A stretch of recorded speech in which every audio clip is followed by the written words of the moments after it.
Code लगा देना।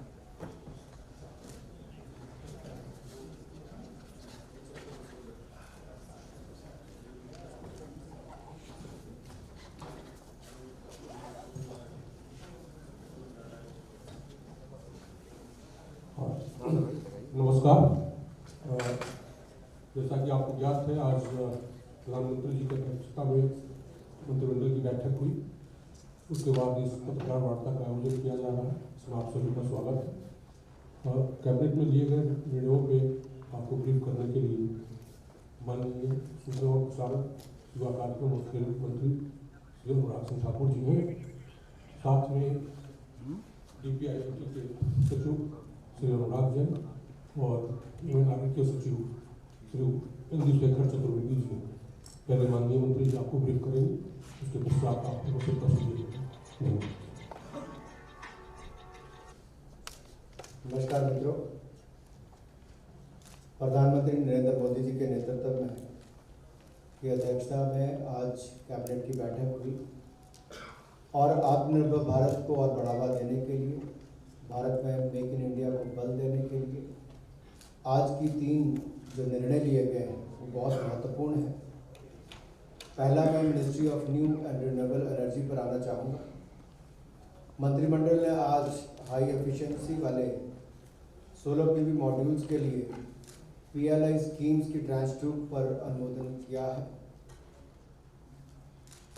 आपको ज्ञात होगा, इससे पहले भी PLI स्कीम्स का बहुत लाभ मिला, चाहे वो मोबाइल मैन्युफैक्चरिंग के लिए था। एक समय था जब भारत दूसरा सबसे बड़ा आयात करने वाला देश था, आज दूसरा सबसे बड़ा मोबाइल मैन्युफैक्चरर बनकर उभरा है।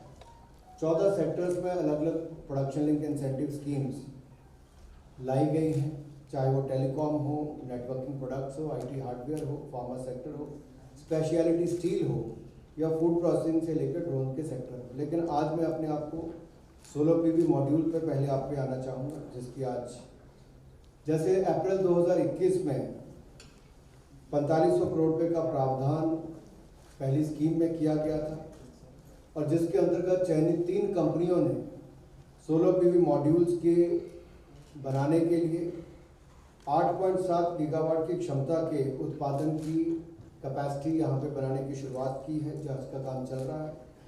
ये फुली इंटीग्रेटेड प्रोजेक्ट्स आ रहे हैं और इस पर लगभग 20,000 करोड़ रुपये की इन्वेस्टमेंट आ रही है, जो पहले ट्रांच की अगर मैं बात करूँ। आज जिसके लिए मंजूरी दी गई वो क्यों जरूरी है? क्योंकि 2030 तक का जो लक्ष्य जो रखा है वो प्रधानमंत्री जी ने 500 गीगावाट का रिन्यूएबल एनर्जी का रखा है और उसमें से बड़ा चंक जो है वो 280 गीगावाट का सोलर पावर का है और इसलिए बड़ी मात्रा में सोलर PV मॉड्यूल्स की आवश्यकता पड़ती है और वर्तमान में इसे काफ़ी हद तक आयात किया जाता है, यानी कि हमारी निर्भरता दूसरे देशों पर है। और इसके रिक्वायरमेंट को देखते हुए सोलर PV के लिए PLI स्कीम का विस्तार करने का निर्णय किया गया है। पहले के जो 4500 करोड़ स्वीकृत हुए थे, उसके अलावा ये सोलर PV मॉड्यूल्स के लिए जो ट्रांच 2 के लिए 19,500 करोड़ रुपया मंजूर किया गया है, जिसका प्रावधान रखा गया है।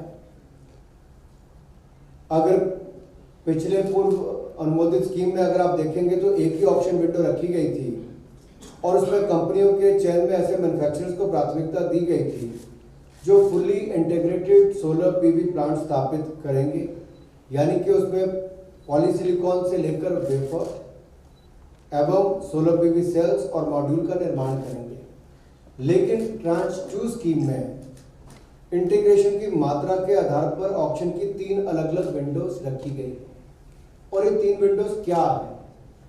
पहली विंडो तो है फुली इंटीग्रेटेड प्रोजेक्ट्स, यानी कि पॉलीसिलिकॉन से लेकर वेफर सेल एंड मॉड्यूल्स बनाए जाएंगे, ये एक विंडो रखी गई है। और दूसरी विंडो है वेफर से लेकर सेल्स एंड मॉड्यूल्स बनाने की मैन्युफैक्चरिंग फैसिलिटी जो होगी, ये दूसरी विंडो है। और तीसरी विंडो में सेल और मॉड्यूल्स बनाने का प्रावधान रखा गया है। तो इसमें लाभ क्या होगा? इसमें अधिक से अधिक मैन्युफैक्चरर्स PLI स्कीम में पास हो पाएंगे, उनका इंटरेस्ट भी आएगा, पार्टिसिपेट कर पाएंगे और पीएलआई स्कीम का लाभ उठाएंगे। और इसका लाभ उठाते हुए हाई एफिशिएंसी मॉड्यूल्स भारत में ही तैयार होंगे। यानी कि अगर मैं ये कहूँ कि आयात में कमी आएगी और भारत निर्यात करने की दिशा में भी आएगा, तो उसके लिए इस योजना का बहुत बड़ा लाभ मिलने वाला है। और हर विंडो के अंतर्गत अधिक क्षमता वाले प्लांट्स को प्राथमिकता दी जाएगी ताकि इकोनॉमीज ऑफ स्केल का लाभ मिल सके और कम लागत पर हाई एफिशिएंसी मॉड्यूल्स का उत्पादन देश में ही हो। कम से कम 1000 मेगावाट कैपेसिटी वाले प्लांट ही इस स्कीम के लिए एलिजिबल होंगे।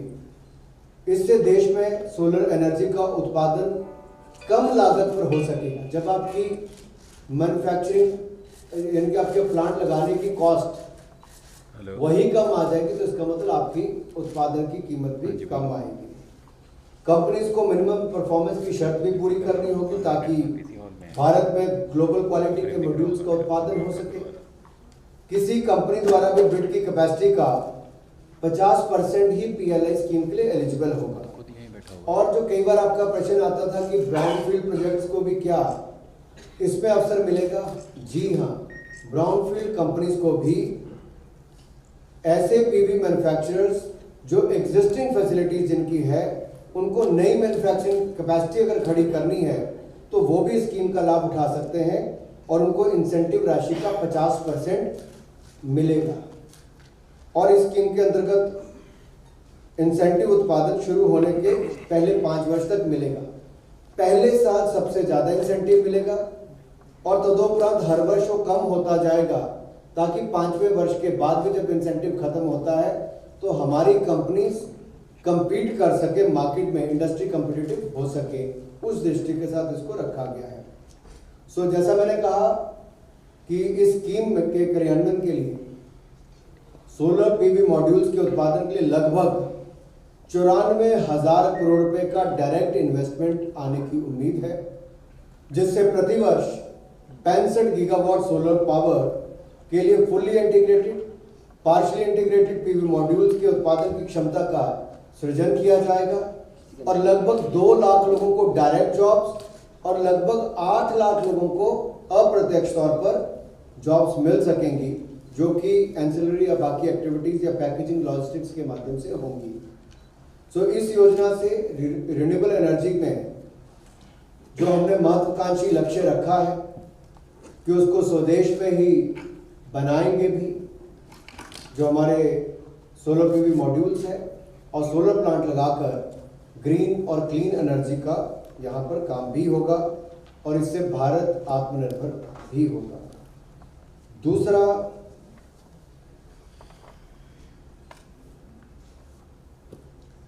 मैं ministry of electronics and information technology, MeitY जिसको आप कहते हैं, कैबिनेट ने वर्ष 2021 में सेमीकंडक्टर एवं डिस्प्ले मैन्युफैक्चरिंग के इकोसिस्टम में बड़ा निर्णय लिया था ताकि यहाँ पर हमारे आत्मनिर्भर भारत के विजन को भी बल मिल सके और दुनिया भर में जो सेमीकंडक्टर्स की कमी या जो सप्लाई में कमी आई कोविड के टाइम पर भी और जैसे जैसे डिमांड बढ़ती गई उसके कारण भी, अगर आज भी अगर आप भारत में देखें तो भारत की अपनी ही खपत बहुत है और जितनी खपत है हम शायद वो सारा ही इंपोर्ट भी करते हैं और आने वाले समय में लगभग वो 30 से 40% और बढ़ने वाली है। तो प्रधानमंत्री जी के आत्मनिर्भर भारत के विजन के तहत इलेक्ट्रॉनिक सिस्टम डिजाइन और मैन्युफैक्चरिंग को बढ़ावा देने तथा सेमीकंडक्टर मैन्युफैक्चरिंग के इकोसिस्टम को विकसित करने के लिए ये प्रोग्राम अनुमोदित किया गया था, जिसके अंतर्गत सेमीकंडक्टर फैब्रिकेशन प्लांट्स, जिसको हम सेमीकंडक्टर फैब्स भी कहते हैं, दूसरा डिस्प्ले फैब्स और तीसरा कंपाउंड सेमीकंडक्टर एंड पैकेजिंग तथा सेमीकंडक्टर डिजाइन के लिए फाइनेंशियल इंसेंटिव दिए जाने का प्रावधान है। इसके साथ साथ जो हमारी सेमीकंडक्टर लेबोरेटरी के मॉडर्नाइजेशन और इंडिया सेमीकंडक्टर मिशन का प्रावधान भी है। आज अगर हम देखें तो ग्लोबल सप्लाई चेन में बाधित होने के कारण, जियोपॉलिटिकल और स्ट्रैटेजिक कारणों से विश्व के कई देशों ने सेमीकंडक्टर मैन्युफैक्चरिंग को बढ़ावा देने के लिए अपने यहाँ पर बड़े बड़े पैकेजेस की घोषणा की है और फाइनेंशियल इंसेंटिव्स के लॉन्च होने के कारण यूएस, यूरोप, चाइना सब जगह ऐसा हुआ, तो एक नई कंपटीशन दुनिया भर में खड़ा हुआ। अब भारत भी अपनी क्षमता को इस क्षेत्र में बढ़ाए ताकि हमें दुनिया पर निर्भर ना रहना पड़े। और आप सबको ये भी ज्ञात है कि सेमीकंडक्टर मैन्युफैक्चरिंग की टेक्नोलॉजी दुनिया के गिने चुने देशों के पास ही है, और कई देशों ने जैसे इंसेंटिव दिया तो हर कोई कहाँ जाना चाहेगा इसके ऊपर भी निर्भर करता है। वित्तीय पैकेज की घोषणा भी उन्होंने की, भारत भी सबको आकर्षित अपनी ओर करे। जब हमने पहले किया उसका भी बहुत अच्छा रिस्पांस मिला, लेकिन उसमें संशोधन करके आज हम कुछ लेकर आए जिससे और इससे बल मिलने वाला है। और वो संशोधन करके क्या आज कैबिनेट ने पास किया वो मैं आप सबके सामने रखूंगा। मंत्रिमंडल ने जो एडवाइजरी कमेटी बनाई है उसकी अनुशंसा के आधार पर सेमीकंडक्टर फैब्स हो, डिस्प्ले फैब्स हो, कंपाउंड सेमीकंडक्टर और पैकेजिंग की स्कीम्स के कतिपय संशोधन में जो निर्णय लिया गया है वो है पहले इन 3 स्कीमों के मैं अलग अलग कैटेगरीज के लिए जो कैपिटल इन्वेस्टमेंट होनी थी उसमें 30 से 50% तक अलग अलग फाइनेंशियल इंसेंटिव्स का प्रावधान था। अब वो 30 से 50% को हटाकर अब इनके स्थान पर एक समान रूप में 50% फाइनेंशियल इंसेंटिव देने का निर्णय किया गया है। यानी कि जो 30 से 50% तक का तीनों योजनाओं पर था वो उसको हटाकर अब फ्लैट उसको 50% किया गया है। दूसरा, पूर्व में 65 NM साइज के कम साइज के ही नोट्स को इंसेंटिव प्लान में लिया गया था ताकि उसको फाइनेंशियल इंसेंटिव मिल पाए। तो अगर किसी ने आना था तो 65 NM साइज से कम साइज वाले ऐसे सेमीकंडक्टर्स बनाने के लिए ही वो देश में आते, नोट्स बनाने के लिए आते। तो अब उससे बड़े वाले जो है 65 NM से बड़े वालों को भी इसमें इंक्लूड कर लिया गया है ताकि उनको भी इसका लाभ मिल सके। तीसरा, डिस्प्ले फैब स्कीम में किसी प्रोजेक्ट के लिए जो देय इंसेंटिव था वो 12,000 करोड़ था, उसकी एक कैप सीलिंग थी। अब इस सीलिंग को हटा दिया गया है, अब ये सीलिंग नहीं रहेगी और डिस्प्ले फैब पर इससे ज्यादा भी इंसेंटिव मिल सकते हैं। तो इन स्कीमों के जो नया आज कैबिनेट ने पास किया है, इन संशोधनों के बाद हमें पूर्ण उम्मीद है कि इस सेक्टर में एक और तो भारत की क्षमता बढ़ेगी, दूसरी ओर निवेश भी आएगा, रोजगार स्वरोजगार के अवसर मिलेंगे, आयात में कमी आएगी और भविष्य में भारत निर्यात की दृष्टि से भी सेमीकंडक्टर फैब्स, डिस्प्ले फैब्स और कंपाउंड सेमीकंडक्टर और पैकेजिंग इस दिशा में भी आगे इस क्षेत्र में बढ़ पाएगा। 2026 तक सेमीकंडक्टर की कुल खपत 80 अरब डॉलर के पार कर चुकी है और 2030 तक ये लगभग 110 बिलियन डॉलर पार होने की उम्मीद है। तो आप स्वयं इस आंकड़े से देख सकते हैं कि देश को इसकी आवश्यकता क्यों है। तीसरा विषय जो है वो हमारा नेशनल लॉजिस्टिक पॉलिसी को लेकर है। हाल ही में माननीय प्रधानमंत्री जी ने 4 चीज़ों का कुछ दिन पहले ही लॉन्च भी किया। यूलिप की अगर मैं बात करूं, यूनिफाइड लॉजिस्टिक इंटरफेस प्लेटफॉर्म, जिसमें 30 डिजिटल सिस्टम्स को इंटीग्रेट किया गया है। इससे लॉजिस्टिक्स के क्षेत्र में डिजिटल टेक्नोलॉजी का लाभ भी मिलेगा और ईज ऑफ डूइंग बिजनेस को तो ईज ऑफ लॉजिस्टिक सर्विसेज की नई सुविधा उपलब्ध होगी। एक ग्रुप भी पर देखेगा ताकि ग्रुप बनाया जाए, उसको भी लॉन्च किया था। और आईकॉट के माध्यम से कैपेसिटी बिल्डिंग का काम, जो हमारा कैपेसिटी बिल्डिंग कमीशन है, वो डेवलपमेंट का काम अब तक 13 और ऐसे राज्य हैं जो पॉलिसी बनाने की दिशा में आजकल काम कर रहे हैं। जैसा आपने देखा होगा कि विगत कुछ वर्षों में नेशनल रेल प्लान हो, भारतमाला, सागरमाला जैसी परियोजनाओं के माध्यम से लॉजिस्टिक इंफ्रास्ट्रक्चर का विकास किया गया है और जीएसटी, कस्टम्स वगैरह ने भी महत्वपूर्ण रिफॉर्म्स अपने अपने क्षेत्रों में लाए हैं ताकि एक्सपोर्ट में फाइनेंस डिपार्टमेंट की बात हो। और नेशनल लॉजिस्टिक पॉलिसी भी तैयार की गई इन इनिशिएटिव्स को देखते हुए, जो टेक्नोलॉजी पर आधारित है इंटीग्रेटेड है, कॉस्ट एफिशिएंट है और रिलायबल लॉजिस्टिक इकोसिस्टम विकसित किए जाने की दिशा में बड़ा कदम है। एनएलपी के अंतर्गत ये लक्ष्य रखा गया है कि वर्ष 2030 तक लॉजिस्टिक कॉस्ट में ग्लोबल बेंचमार्क के अनुरूप कमी लाई जाए तथा भारत को world logistics performance index ranking में टॉप 25 में लाकर खड़ा किया जाए। 2018 में जब लास्ट रैंकिंग आएगी तो भारत का रैंक 44वें नंबर पर था और हमने लक्ष्य रखा है कि हम इसको तेजी से कॉम्प्रिहेंसिव लॉजिस्टिक एक्शन प्लान बनाए गए हैं, जिसके मुख्य बिंदु इस प्रकार हैं। इसके विभिन्न एजेंसीज के लॉजिस्टिक्स रिलेटेड पोर्टल को एक प्लेटफॉर्म पर लाया जाएगा, ये पहला। दूसरा, सिंगल डॉक्यूमेंटेशन सिस्टम के लिए सिक्योर्ड लॉजिस्टिक्स डॉक्यूमेंटेशन एक्सचेंज बनाया जाएगा ताकि बिजनेस को एक ही बार इलेक्ट्रॉनिकली अपने डॉक्यूमेंट्स अपलोड करने के बाद बार बार अलग एजेंसीज को डॉक्यूमेंट देने की आवश्यकता ना पड़े। तीसरा, सप्लाई चेन्स की स्ट्रेंथनिंग के द्वारा इन्वेंट्री कॉस्ट को कम किया जा सके, स्टोरेज एवं कैरेज संबंधी इंफ्रास्ट्रक्चर के स्टैंडर्डाइजेशन एवं सेवाओं को बेंचमार्किंग द्वारा इंटरऑपरेबिलिटी को बढ़ाया जाएगा। चौथा, नेशनल ट्रेड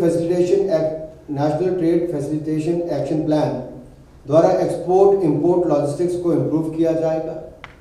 पांचवा, एक सर्विस इंप्रूवमेंट ग्रुप बनाया जाएगा जो लॉजिस्टिक्स से संबंधित प्रक्रियाओं और रेगुलेशंस में सुधार लाने का कार्य करेगा।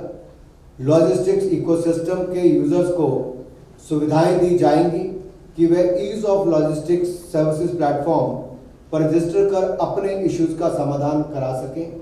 छठा, पीएम गति शक्ति के अनुरूप एफिशिएंट लॉजिस्टिक्स के सेक्टोरल प्लान क्रियान्वित किए जाएंगे। और सातवां, मल्टी मॉडल लॉजिस्टिक्स पार्क्स विकसित किए जा सकते हैं।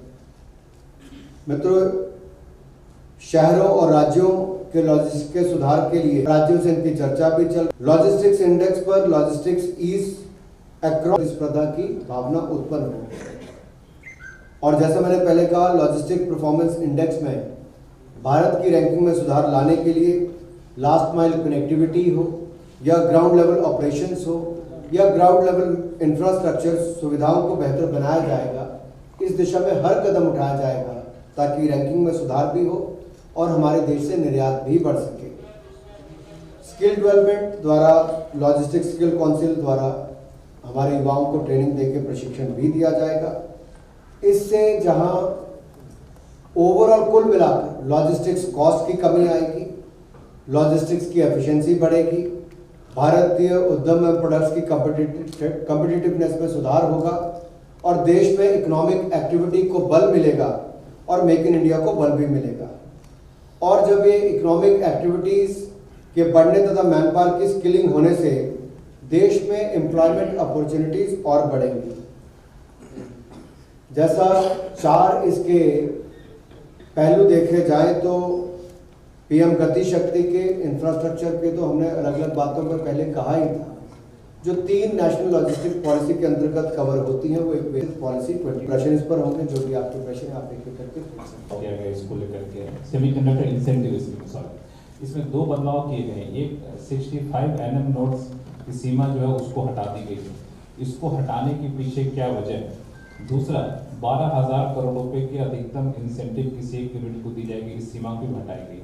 क्या इससे ये डर नहीं है कि किसी एक कंपनी को ज्यादा पैसा चला जाएगा, ज्यादा प्लेयर नहीं आ पाएंगे? सबसे बड़ा डर तो ये है कि हमें दुनिया के ऊपर निर्भर है। आज अवेलेबिलिटी कितनी है दुनिया में? दुनिया भर के देशों पे संकट से गुजरना पड़ रहा है कि चाहे सेमीकंडक्टर की बात हो, डिस्प्ले फैब्स की बात हो और या कंपाउंड सेमीकंडक्टर और पैकेजिंग की बात हो। इन सभी में दुनिया भर में शॉर्टेज है। आप एक इंडस्ट्री से कई इंडस्ट्री तक देखेंगे, बड़ी वजह ये भी है सप्लाई चेन में। जब भारत इतने सेक्टर्स में आगे बढ़ रहा है तो यहां पर क्यों नहीं? और जब यहां पर भी कदम उठाया तो 65 nm तक अपने आप को सीमित क्यों कर रहा है? जब दुनिया भारत में निवेश करने के लिए तैयार है। 14 PLI स्कीम्स का हमने देखा कि इतना उसका लाभ देश को मिला है कि आने वाले वर्षों में हम हर सेक्टर में आगे बढ़ते चले जाएंगे। तो उस दिशा में 65 nm की जो सीलिंग थी उससे नीचे ही करना है, उससे भी बाहर निकलकर 65 nm के साइज से आगे भी बढ़कर हम कर सकते हैं, ताकि किसी के ऊपर निर्भर ना रहना पड़े, आत्मनिर्भर हम।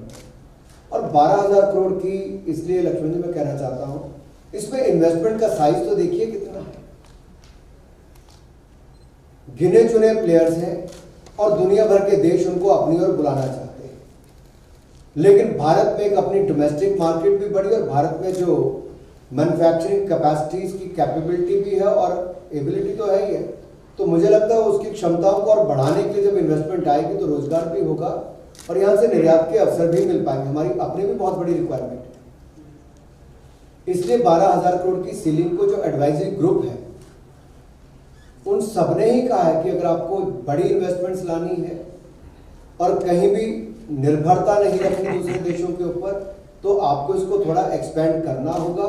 इसलिए हमने इस पर जल्दी बदलाव करके संशोधन करके पारित किया है कि भारत जब दुनिया में बाकी क्षेत्रों में आगे बढ़ रहा है तो इस क्षेत्र में भी आगे बढ़ने का ही काम करेगा, अपनी रिक्वायरमेंट भी और दुनिया की रिक्वायरमेंट को भी पूरा करेगा। लेकिन 65 नॉट से आगे बढ़ने का मतलब होता है, जहां तक मैं समझ पा रहा हूं, पुरानी टेक्निक की तरफ बढ़ना। 65 से कम की तरफ दुनिया आगे बढ़ रही है। अलग अलग प्रोडक्ट्स की अलग अलग रिक्वायरमेंट है। जो आपके मोबाइल फोन पे लगेगा अलग है, जो टॉपर के ऊपर लगेगा अलग है, किसी और सिस्टम पे लगेगा बिल्कुल साइज पे अलग आ जाएगा, 65 nm पे नहीं जाएगा।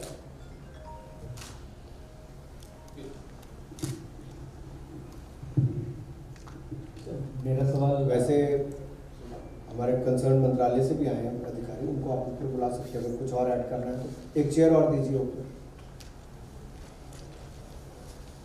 अगला क्वेश्चन ले सकते हैं। सर मेरा नाम प्रकाश प्रदर्शी है, गाँव स्वदेश से।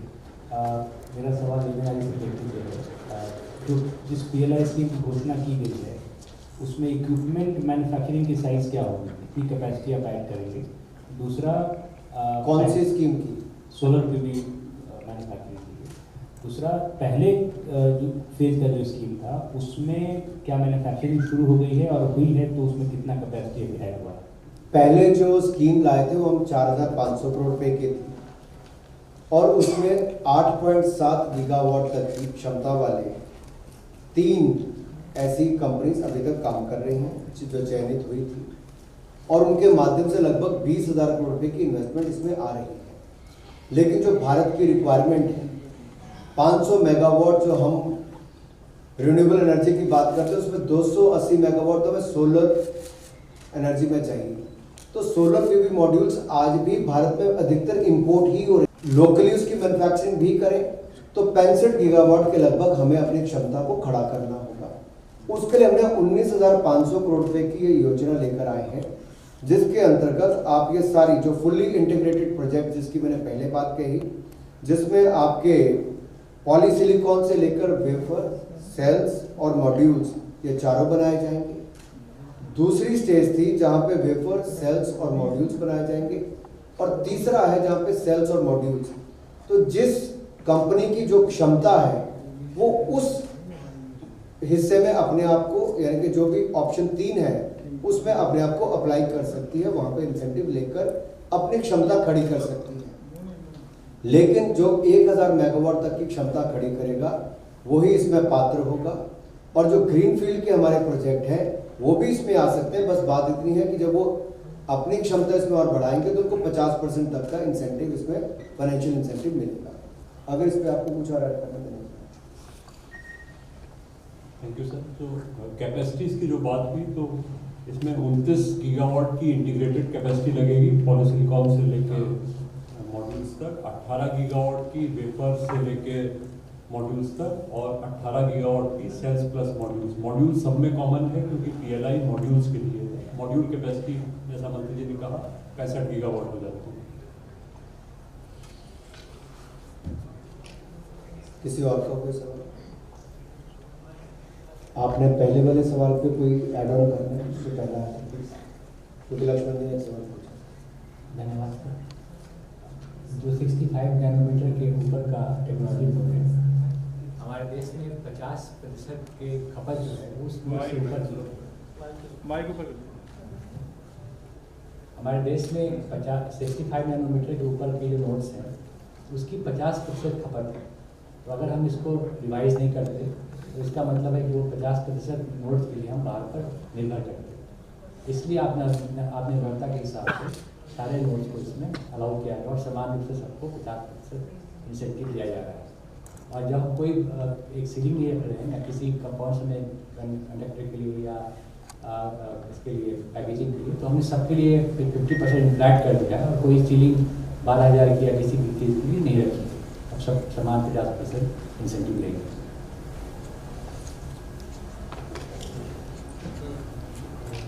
धन्यवाद।